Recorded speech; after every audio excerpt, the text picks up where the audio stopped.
Boa noite, amigos da Rádio Boa Nova, programa Cristo Consolador.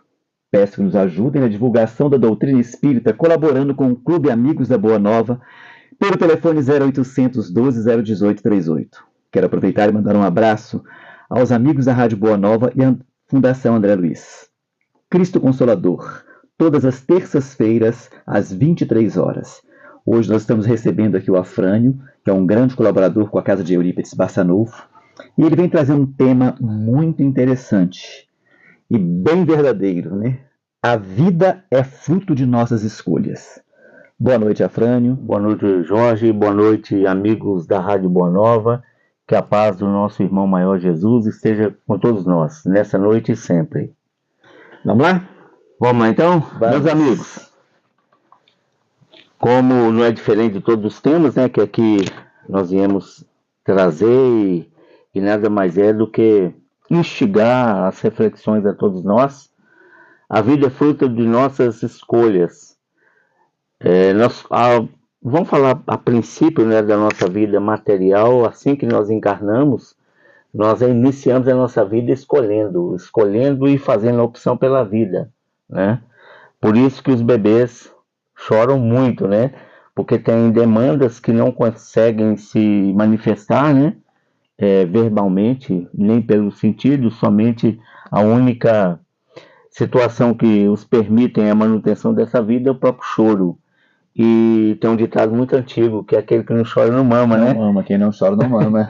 E literalmente, né, nós, assim que nós nascemos, né, e saímos do ventre de nossas mães, nós sentimos a necessidade da manutenção da vida e escolhemos como tal para essa condição de vivermos. Se nós fizermos uma retrospectiva e lembrarmos de um livro de um israelense é um best-seller, né, que se chama Sapiens. Ele começa esse livro, ele faz uma síntese de todo o processo evolutivo do homem na face da Terra, desde lá do homem Sapiens, há aproximadamente 300 mil anos atrás, e nós passamos, e esse livro tem muita coisa a ver com o Espiritismo. Ele nos fala, por exemplo, das questões, e inclusive ele não cita exatamente a parte que nós estagiamos no mineral, no vegetal, no animal. Nós estamos hoje no hominal e caminhando para a angelitude, né? E ele nos fala umas referências bem interessantes que está lá em Um Consolador, na página 70, na pergunta 79, que fala que o mineral, a atração, que o vegetal, sensação, o animal, instinto, o hominal, a razão e o anjo, divindade. Muitos de nós ainda carregamos muito forte em nós a questão animal, que são os instintos, né? E desde que nós começamos e passamos por esse estágio e conquistamos a condição hominal, nós temos o direito de escolher, nos dado pelo livre-arbítrio, que nos fala muito bem lá no capítulo 10, item 9, que fala exatamente sobre o livre-arbítrio. É uma pergunta bem curtinha, com resposta bem curtinha também. O homem tem livre-arbítrio nos seus atos? E os bons espíritos respondem a Kardec: pois se tem a liberdade de pensar, tem de agir. Sem o livre-arbítrio, o homem seria uma máquina.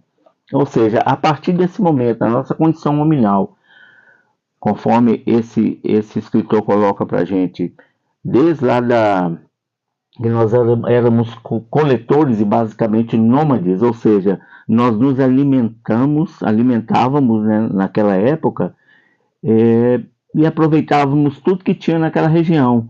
Ao se exaurir, automaticamente a gente migrava para outro lugar. E depois veio a condição da agricultura, onde o homem se fixou mais na terra com o processo de agricultura. Então nós observamos em todo esse contexto histórico a necessidade e a condição que nós temos de escolher. E nós temos uma frase muito interessante, Jorge e amigos ouvintes: você faz a sua escolha, a sua escolha fazem você. Ou seja, nós somos fruto de tudo aquilo que nós vimos escolhendo, não só nessa vida, mas em todo o contexto imortal da nossa vida. Desde quando nós somos criados por Deus, simples e ignorantes, assim que nós conquistamos a condição de inteligência essa condição desse raciocínio contínuo, nos veio junto com isso a condição de escolher e sermos, de uma certa forma, donos do nosso destino, ou seja, os nossos heróis ou bandidos do nosso destino, né? E a partir dessas escolhas, nós vimos, como nós já falamos, do nascimento, depois nós vimos até os 7 anos, é incrível, né, Jorge e amigos ouvintes, que o homem não é um único animal, não é um animal como os outros. Além de ter esse atributo da inteligência, nós temos a maior infância de todos os animais. Essa maior infância não é à toa, né? Nós sabemos que ela não é à toa, ela é extremamente providencial e um cumprimento da lei divina, porque durante esse período nós vamos embasando, ou teríamos, nem que seja teoricamente, nós teríamos toda a condição de fazermos as melhores escolhas possíveis, porque nós estamos sendo tutelados por representantes legais de Deus, por exemplo, os nossos pais. Eu falei tutor porque não necessariamente só o pai biológico, a mãe biológica, né? Com certeza. O tio, uma pessoa que criou, um padrinho, até uma casa, uma instituição, né? Que a gente conhece pessoas que foram criadas e tiveram assim excelente criação dentro de uma instituição, que existem várias por aí. Então, durante esse período, né, em que nós somos literalmente tutelados por alguém, é que nós vamos formando o nosso caráter e formando as bases necessárias para que a gente faça as melhores escolhas possíveis. E é o período em que a família, né, os tutores, como você diz, tem que prestar atenção, porque nesse período é que nós mostramos quem nós somos. Exatamente. E é aí que as pessoas têm que prestar atenção nas arestas que elas têm que podar, no que elas têm que moldar para a formação do nosso caráter. Exatamente. E é interessante, né, que vendo toda a literatura, a parte da literatura que a gente conseguiu ver, nós observamos que assim que nós tivemos a condição de pensar, nós já fazemos escolhas. E os nossos pais ou esses tutores têm isso aí que você falou muito bem, né, Jorge? Que eles têm que ter a sensibilidade de perceber quais são as nossas tendências, né? Desde criança, porque nós sabemos que essa base ela é fundamental para que, quando ela encontra com aquilo que nós vamos reviver de toda a nossa herança espiritual, no mínimo vai gerar um conflito, para que esse conflito ele vai implicar diretamente nas nossas escolhas. Então, junto com a carga espiritual que eu trago, que nós trazemos, com toda a informação que nós recebemos, porque quando nós chegamos no nosso lar, por força divina, né, nós chegamos quase com um livro em branco, né? Nós esquecemos todo o nosso passado e nós recebemos toda aquela educação que é providencial para que a gente possa fazer a melhor escolha possível. Mas diante de tudo isso, meus amigos, eu achei bastante interessante a gente consolidar em nós, como nenhum outro assunto da doutrina, eu acho que nós devemos sair fora desses pré-requisitos que são os pré-requisitos da doutrina dos Espíritos. Ou seja, a existência de Deus, um ser superior, uma causa suprema de todas as coisas, que é basicamente a primeira pergunta do livro dos Espíritos, das suas 1019 perguntas. A existência a imortalidade da alma, ou seja, nós somos seres individualizados. Eu não sou a Frane, você não é Jorge, eu estou a Frane, você está Jorge. A pessoa não é médico, ele está médico, ele não é prefeito, ele está prefeito e assim sucessivamente, né? A nossa individualidade, ela foi construída a esse momento da nossa criação e ela não se acaba mais. Nós seremos conhecidos em qualquer instância do universo que nós nos apresentarmos, né? Outra verdade que nós não podemos esquecer de forma alguma, e tudo isso tem que impactar nas nossas escolhas, que a maior missão que nós temos aqui é a evolução.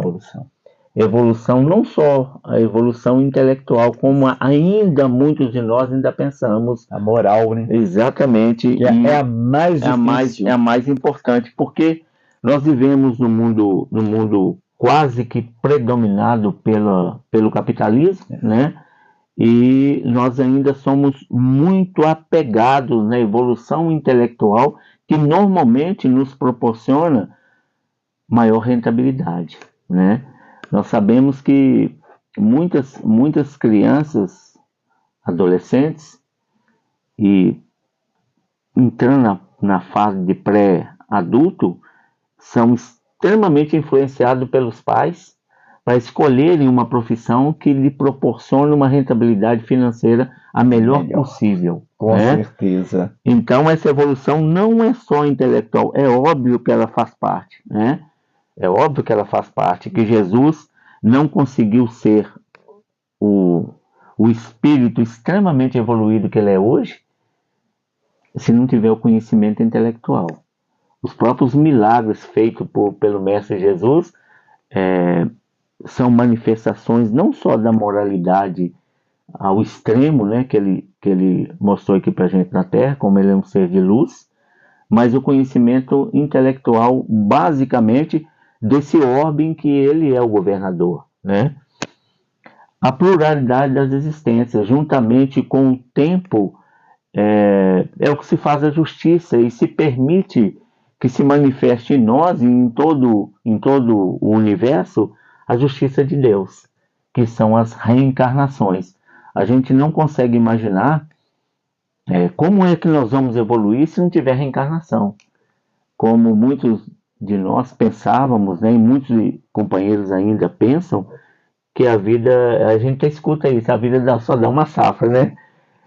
Se a gente pensar no termo filosófico mesmo, a vida é uma só mesmo. A vida do Afrânio foi criado do simples e ignorante e tem toda a imortalidade pela frente. Mas a gente não pode fragmentar em cada encarnação sendo uma vida. Nada mais é do que um período transitório, que saindo dela nós vamos para um período chamado erraticidade, e nós ainda voltaremos aqui por algumas questões, né? algumas questões mal resolvidas, né? Nós voltaremos aqui, né? Aqui ou outro orbe, e a gente não pode esquecer que mais do que nunca as nossas escolhas terão que ser as melhores possíveis, porque nós estamos aí no final de ciclo, né?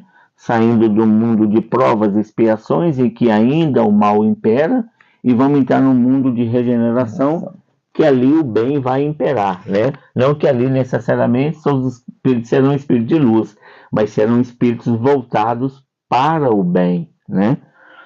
Depois nós temos a pluralidade desses mundos habitados. Voltando um pouco em Jesus, quando ele fala conosco que na casa do meu pai existem várias moradas, né? Que ele deixou muito claro para os seus apóstolos que ele ia preparar o caminho para cada um de nós, né? A comunicabilidade entre os espíritos encarnados e desencarnados, esses aproximadamente 30 bilhões de espíritos que orbitam, né, o nosso orbe, tanto encarnado quanto desencarnado.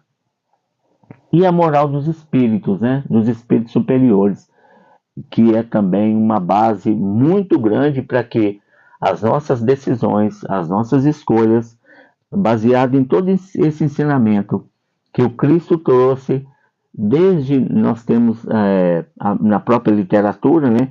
Se a gente for no Velho Testamento, nós temos várias questões, eu posso destacar aqui duas, no livro O Consolador, em que o Emmanuel responde a um grupo de companheiros na cidade de Peleopoldo, em 1939. Eles fazem diversas perguntas para o Emmanuel, e uma dessas perguntas que faz para o Emmanuel é uma suspeita, né, que aquele grupo teve na época, se os profetas eram orientados pelo Cristo, né? E o Emmanuel categoricamente responde, não só orientados, eles eram dirigidos pelo próprio Cristo. E depois tem outra pergunta também, 272, em que eles perguntam a questão de Israel. Por que Jesus veio para dar os ensinamentos àquele povo escolhido. É porque um povo já conhecia o Deus único, né? E o próprio Moisés, ele tinha as orientações do Cristo.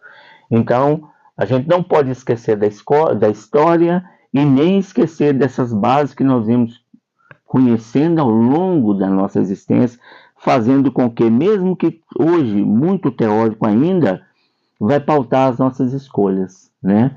Nós sabemos que hoje nós somos, todos nós somos o ápice de tudo aquilo que nós conquistamos em toda a nossa existência. Ou seja, nós somos frutos de nossas escolhas, né? Nós vamos entrar em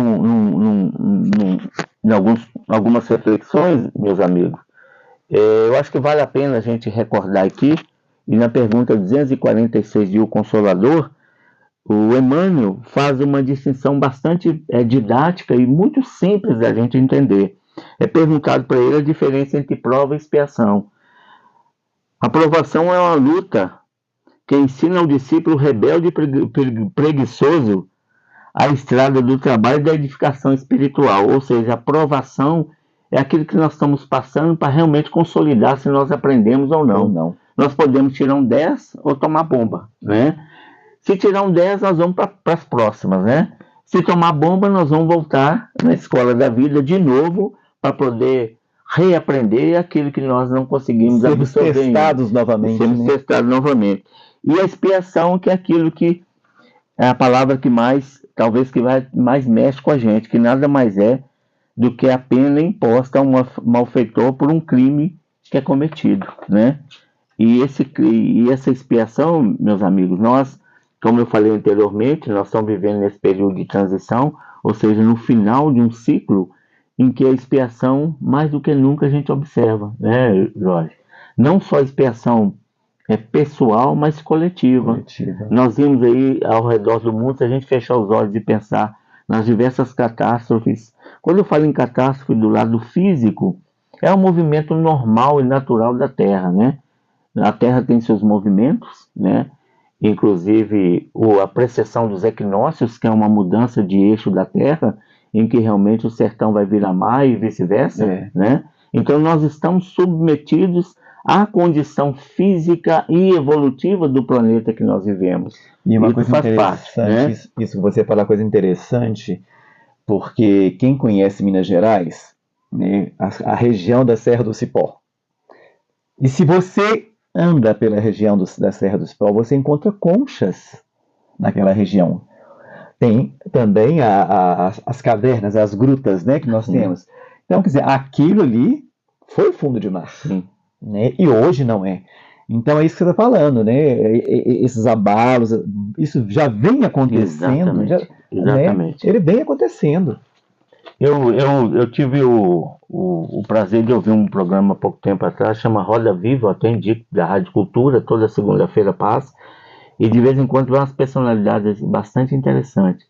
E lá foi um cientista assim, muito conhecido no Brasil, o Geisler, fugiu o sobrenome dele, e perguntaram para ele uma pergunta até bastante óbvia, né? Por que hoje morre muita gente, ou desencarna muita gente pelos terremotos? E ele respondeu claramente, porque hoje a densidade demográfica é muito maior do que era no passado. Ou seja, hoje nós temos um contingente de espíritos necessitando passar por essa transição, que realmente a tendência da Terra é inchando de pessoas, né, até um certo ponto. Depois nós sabemos que isso aí vai caindo, né? Nós temos uma passagem do Paulo também, em 1 Coríntios, capítulo 3, versículos 16 e 17, em que Paulo nos coloca: não sabeis vós que sois o templo de Deus, e que o Espírito de Deus habita em vós. O templo de Deus, que sois vós, é santo. Por que eu trouxe essa passagem de Paulo? Porque nós somos muito voltados ainda para o materialismo, e nós esquecemos que o nosso corpo, ele faz parte de todo esse contexto evolutivo. O corpo que nós temos, ele foi emprestado por Deus para que esse nosso espírito imortal, ele possa se manifestar. E nós vimos a cada dia mais um certo desleixo pelo corpo, né? Desleixo tanto para o lado específico da palavra, como aquele desleixo buscando coisas diversas através da super vaidade, né? E nós esquecemos que essas escolhas com relação ao nosso corpo, elas fazem parte do nosso futuro. Nós podemos ter uma doença muito séria, podemos ter sofrimentos horríveis em função da falta de administração dessa máquina que Deus nos proporcionou, que é a máquina perfeita do mundo. Se a gente olhar todas as máquinas do contexto produtivo da Terra, elas são embasadas no nosso corpo, né? Em nosso corpo. Então é muito interessante a gente repensar as nossas escolhas com relação ao nosso corpo. O que o Espírito orienta, isso está no Consolador, pergunta 264, o que o Espírito orienta, o que orienta o Espírito na escolha das provas? Ele está falando aqui, quando nós estamos na erraticidade, a maioria de nós, com exceção das reencarnações compulsórias, né, que nós somos obrigados, né, a vir aqui e passarmos por uma determinada situação, ele está perguntando se o que orienta o Espírito na escolha das provas. E é muito clara essa resposta que Emmanuel coloca para a gente. Ele escolhe as que lhe podem servir de expiação, segundo a natureza de suas falhas, e fazê-lo adiantar mais rapidamente. Uns podem impor-se uma vida de misérias e privações para tentar suportá-la com coragem, outros experimentar as tentações da fortuna e do poder, bem mais perigosas, né, pelo abuso e mau emprego que lhes pode dar e pelas más paixões que desenvolvem. Outros, enfim, querem ser provados nas lutas que terão de sustentar no contato com o vício. Então, todas as nossas provas nós já iniciamos, né, com a nossa reencarnação, já com provas quase que totalmente definidas. Quase que definidas, né? Pré-determinadas, né? Pré-determinadas em função das nossas falhas cometidas no passado e dos nossos erros e acertos, né? E vale contar que nós escolhemos, né? Sim, nós escolhemos. Vale salientar aqui, quando o Afran ele fala, quando a gente vai para erraticidade, né? Você não está indo por imposição, não. É a sua consciência pesada pelas coisas erradas que você fez que te leva para essa erraticidade. Então, a sua consciência começa a te cobrar.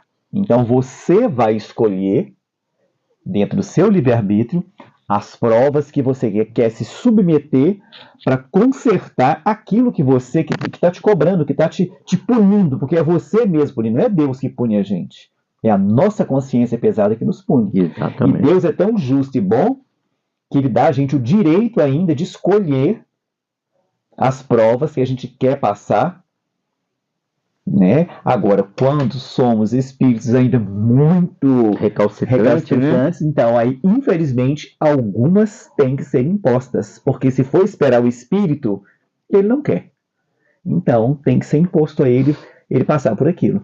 Exatamente. E é interessante, né, Jorge, amigos ouvintes, que muitos de nós ainda pedimos provas, né? Quando a gente pede para ganhar na loteria. Será que a gente está preparado para ganhar na loteria? Nós sabemos que um canal aberto há um tempo atrás fez uma reportagem muito interessante, que 89% das pessoas que ganharam um prêmio bom na loteria, depois de 2 anos, eles estavam piores materialmente e moralmente do que quando eles ganharam. Então, que nós possamos tomar cuidado quando vamos pedir prova para Deus.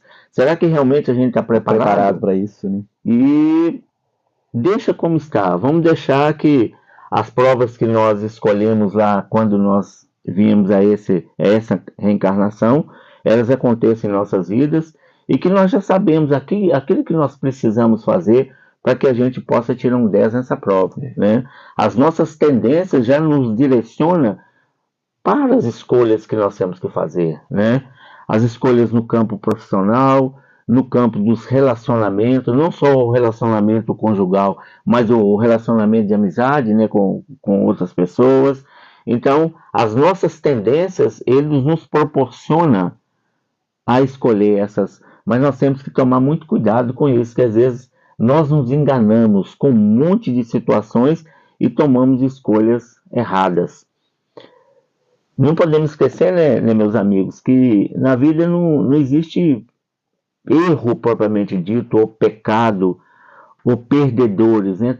Tudo são experiências, né? Só que, como toda literatura que fala sobre nós colhemos aquilo que nós plantamos, eles falam uma palavrinha muito interessante, que é a nossa responsabilidade diante de todas as escolhas que nós fazemos em nossas vidas.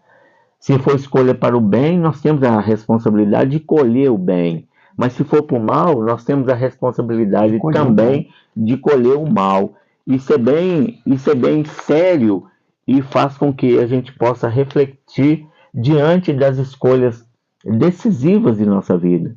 Nós sabemos que quando nós escolhemos um companheiro, uma companheira para viver conosco, isso é decisivo em nossa vida, né? Isso é fundamental, porque pode fazer a diferença em nosso processo evolutivo. A profissão que nós escolhemos. Porque nós estamos falando aqui, meus amigos, são coisas ou situações ou pessoas que vão caminhar conosco nessa caminhada, né? A profissão, normalmente, quando nós optamos por uma profissão, normalmente ela faz parte da vida da gente. A gente acaba aposentando, né? Com aquela profissão que nós escolhemos lá no passado. O relacionamento afetivo, normalmente também, nós escolhemos e ninguém casa ou entra num relacionamento pensando em separar amanhã ou depois. A maioria de nós, né, a menos que a pessoa tenha algum distúrbio, né, pensa em adentrar num relacionamento afetivo e cumprindo mesmo aquilo que a religião católica fala, até que a morte nos separe, né? Que é exatamente aquilo, que são coisas assim extremamente preponderantes, né, para que a gente possa facilitar a nossa caminhada, né? E às vezes a gente tem dificuldade até de escolher, porque nós achamos que temos que escolher uma profissão que dá uma rentabilidade financeira maior, um companheiro ou companheira que seja igual a nós, né? E ao desencarnarmos nós podemos perceber que em muitas situações nós não evoluímos em nada, nós ficamos estacionados. Às vezes nós escolhemos provas que teoricamente seriam muito fáceis, né? Porque você conviver com pessoas iguais a gente, pode ser mais fácil? Pode, mas onde que está o desafio, né? Então a escolha tem que ser uma escolha que realmente pode fazer a diferença no nosso processo evolutivo, né? Eu vou escolher uma profissão, mas eu adoro fazer isso, mas não me dá rentabilidade. Será que eu vou buscar essa que eu gosto, que realmente eu serei um bom profissional, né? Bom profissional, ou vou pegar aquela que me dá uma rentabilidade, mas eu serei... Posso até ser um bom profissional, mas frustrado, né? Com certeza. Frustrado, e com certeza isso vai afetar e somatizar no nosso corpo físico, né? A vida é feita de escolhas e consequências. A lei de causa e efeito é implacável e nunca falha. Essa frase é muito interessante, meus amigos, para a gente não pensar uma vez nem duas, não pensar 10 vezes ou 20 vezes, várias vezes, antes de tomar uma decisão, antes de escolher alguma coisa. Eu falei de algumas coisas aqui quase que definitivas na vida da gente, né? Mas nós temos escolha aí todo dia, no trânsito. Eu vou fazer uma ultrapassagem, eu vou burlar uma norma de trânsito, eu tenho que pensar que as consequências elas podem ser seríssimas quando eu faço uma escolha que não é a melhor escolha possível. É um aprendizado, com certeza. E muito. Mas eu não preciso passar por aquilo, né? Nós falamos no início aqui que a maioria de nós escolhemos as nossas provas. Mas tem situações que a gente chega aqui, o contato com a carne e com os nossos semelhantes, a gente se sucumbe diante daquela missão que nós viemos aqui. Lembrando um pouco a Alcione, no livro Renúncia, quando ela propõe, né, aos seus mentores espirituais de virem aqui para ajudar alguns de seus companheiros, e o Cláudio seria o quase que o pivô dessa vinda dela aqui. Como é já um espírito bastante evoluído, mas também com necessidade de reencarnar, que nós sabemos que só não reencarna, é só aquele espírito bastante evoluído, que não tem necessidade mais e pode reencarnar por missão, e ela é advertida: cuidado com a carne, cuidado com a reencarnação, porque as tentações são enormes, né? E é muito fácil nós desviarmos do nosso caminho. A última vez que nós falamos aqui, nós conversamos sobre política, né? Espiritismo e política. E nós falamos que quantos companheiros nossos extremamente bem intencionados adentram na política e se sucumbem diante do poder, diante do dinheiro fácil, diante das tentações, né? E escolhas super erradas, né? Super erradas, e que é muito interessante a gente pensar nas consequências dessas escolhas.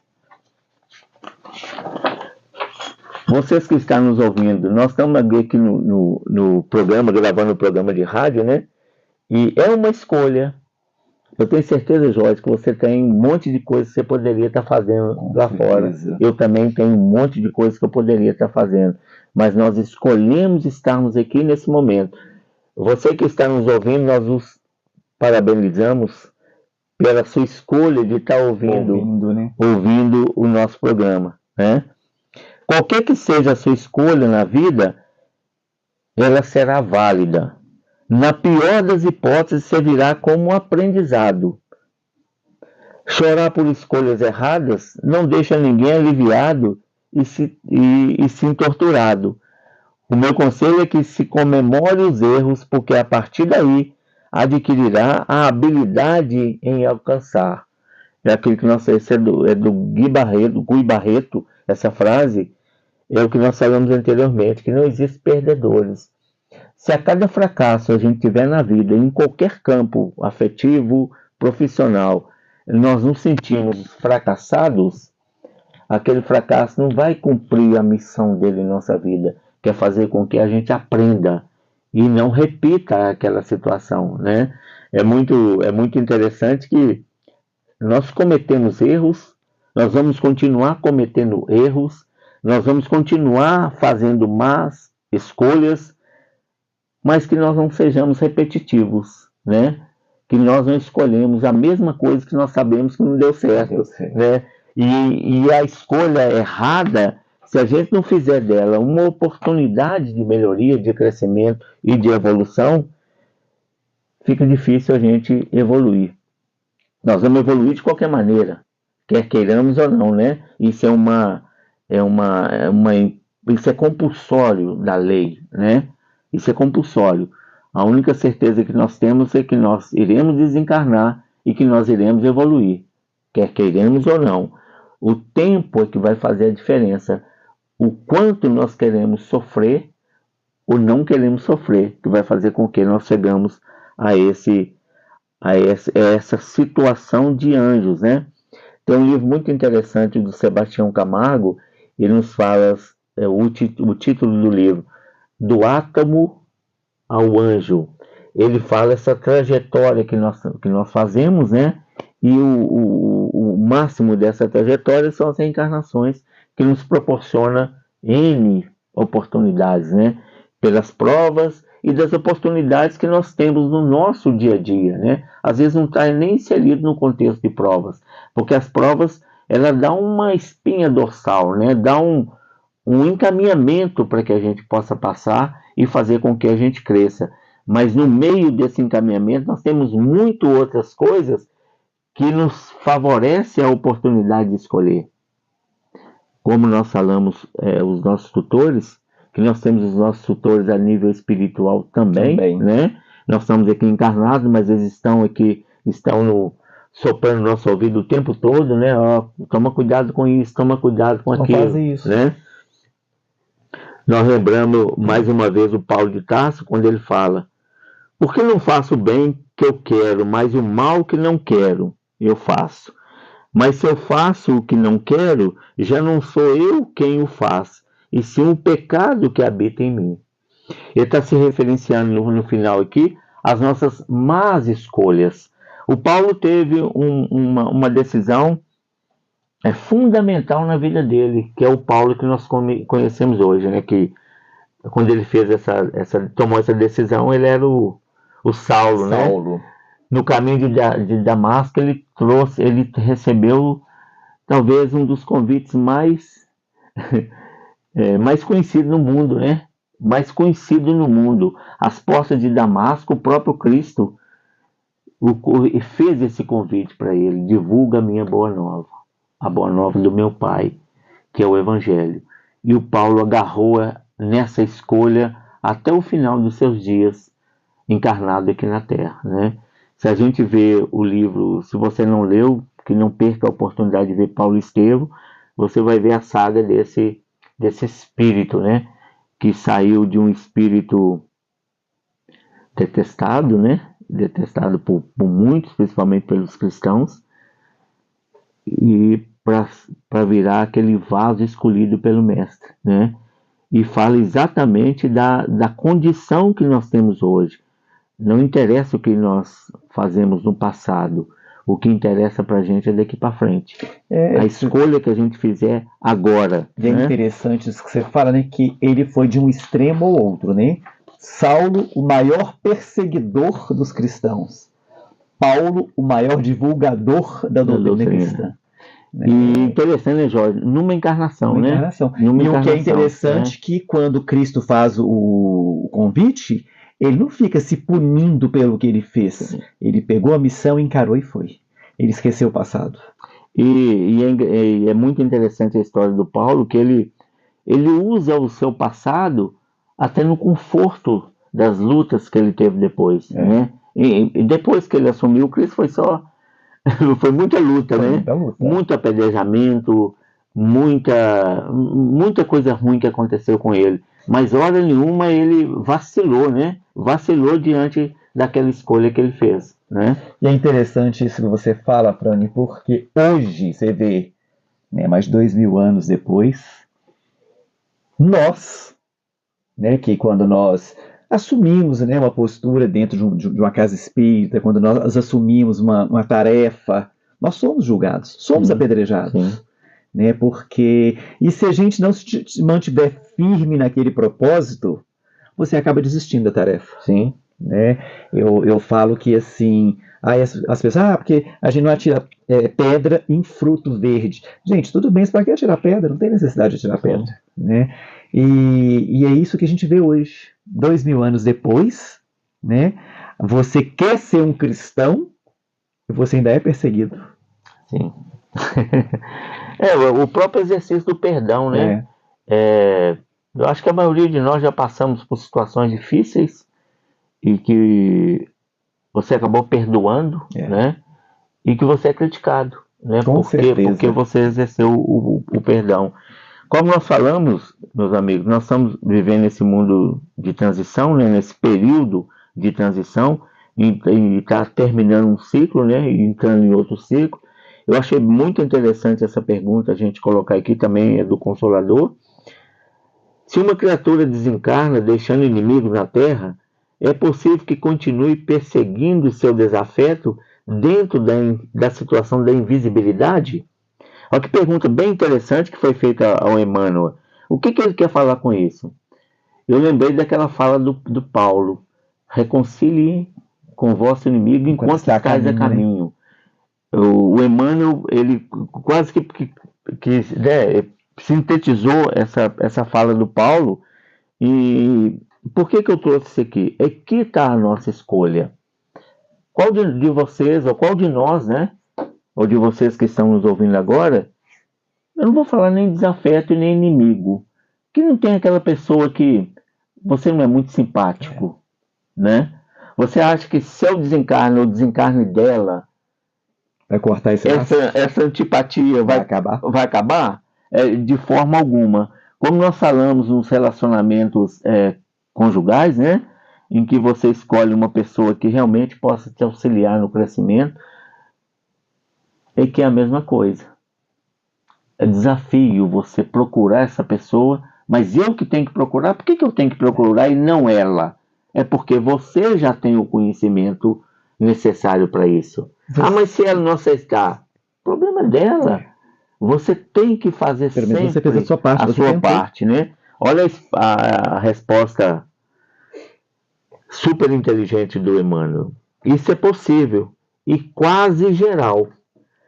No capítulo das relações terrestres, porque se o amor é o laço que reúne as almas nas alegrias da liberdade, o ódio é a algema dos forçados, que os prende reciprocamente no cárcere da desventura. Reconcilie com vosso inimigo enquanto estáis a caminho. Faça a escolha certa. Se alguém partiu odiando, e se no mundo o desafeto faz questão de cultivar os germes da antipatia e das lembranças cruéis, é mais que natural que no plano invisível perseverem os elementos da aversão e da vindita implacáveis, em obediência às leis de reciprocidade, desprendendo-se daí a necessidade do perdão com o inteiro esquecimento do mal, a fim de que a fraternidade pura se manifeste através da oração e da vigilância, convertendo o ódio em amor e piedade com os exemplos mais santos do Evangelho de Jesus. Essa fala do Emmanuel não quer dizer que nós temos que buscar provas que nós sabemos que a chance da gente passar por elas é muito pequena. Mas que façamos a orientação do Cristo. O Cristo não nos orienta a pegar o nosso inimigo e trazer para a nossa cozinha para tomar um café com ele. Ele orienta o quê? Orai por ele. Não deseja o mal para ele, porque você vai minando esse sentimento, vai chegar um momento que você vai abraçar seu inimigo, ou seu desafeto, ou seu ser antipático na sua vida. Mas nós temos que começar. E o início dessa construção é a oração. Orar por ele, desejar as melhores coisas possíveis para esse seu inimigo.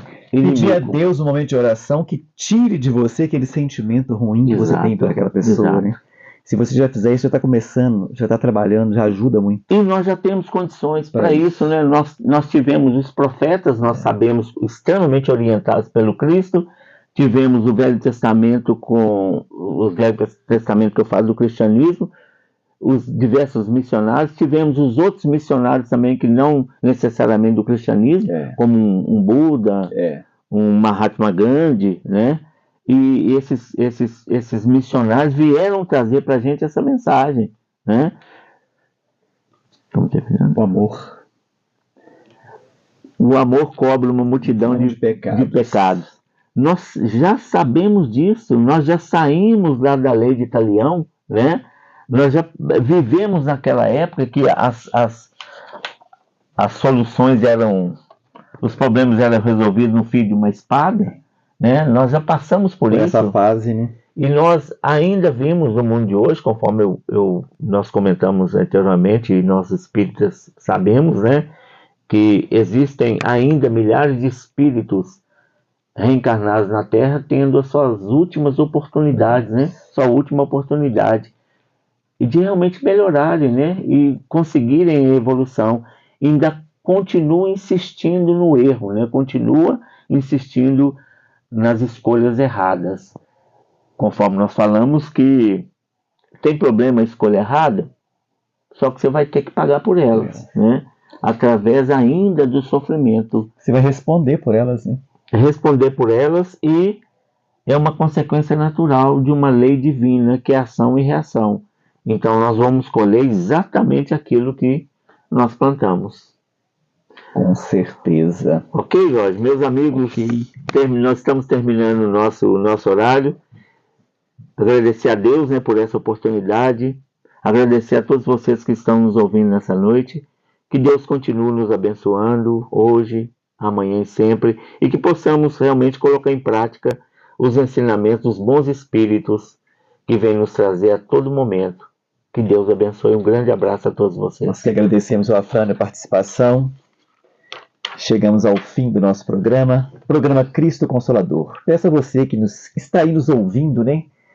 Nos ajude na divulgação da doutrina espírita, né? Colaborando com o Clube Amigos da Boa Nova pelo telefone 0800 12 018 38. Um grande abraço aqui aos amigos da Rádio Boa Nova, a Fundação André Luiz. programa Cristo Consolador, todas as terças-feiras, às 23 horas, na Rádio Boa Nova. Uma boa noite a todos, muito obrigado pela audiência e até o próximo programa.